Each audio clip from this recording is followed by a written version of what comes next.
The morning after the gathering, Obinna stood at the edge of the Njoba River, watching the water trickle through the cracked earth. His father's words still echoed in his mind, "Let us listen to him." The village had finally opened its ears, but would it open its heart? The elders had given him one moon cycle to prove that his knowledge could help Umwogu. If he failed, they would return to the old ways. Determined, Obinna set to work. He first taught the farmers a new method he had learned, a way to mix ash from burnt plants into the soil to make it fertile again. The old men grumbled, but they did as he asked. When the next rain came, the difference was clear: the yams grew larger, the maize stood taller. Next, he turned to the Njoba River. He led a group of young men into the hills where a hidden spring lay untouched. With simple tools and teamwork, they dug trenches and redirected the water back to the village. For the first time in years, the river flowed strong, filling their pots and quenching their thirst. But his greatest challenge lay ahead: the sickness. For months, a strange fever had plagued Umwogu, stealing the strength of the young and the old alike. Many feared it was the wrath of the gods.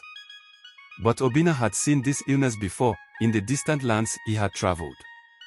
He knew it was not a curse, it was a sickness that could be cured. Using knowledge he had gained from healers across the great waters, he prepared a simple remedy, a mixture of herbs, honey, and boiled water.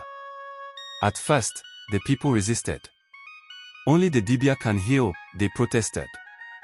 But then, Okonkwo himself, weakened by the fever, agreed to drink Obinna's medicine. 3 days later, he rose from his mat, his strength returned. The village watched in awe as the old hunter stood tall once more.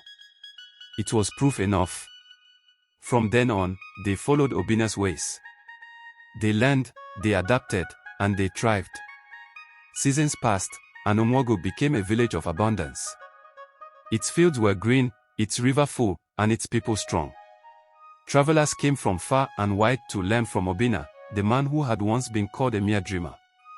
One evening, as he sat beneath the old Udola tree, his father joined him.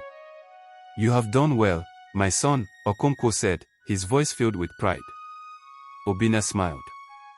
"I only followed my dream, Papa." The old man chuckled. "Then may you always dream, and may Umwogu always dream with you." As the sun set over the hills, Obinna knew his journey had come full circle. He had left to chase the world, but in the end, he had brought the world home. The dreamer had not just changed his village, he had awakened it. Watch out for more interesting stories to come.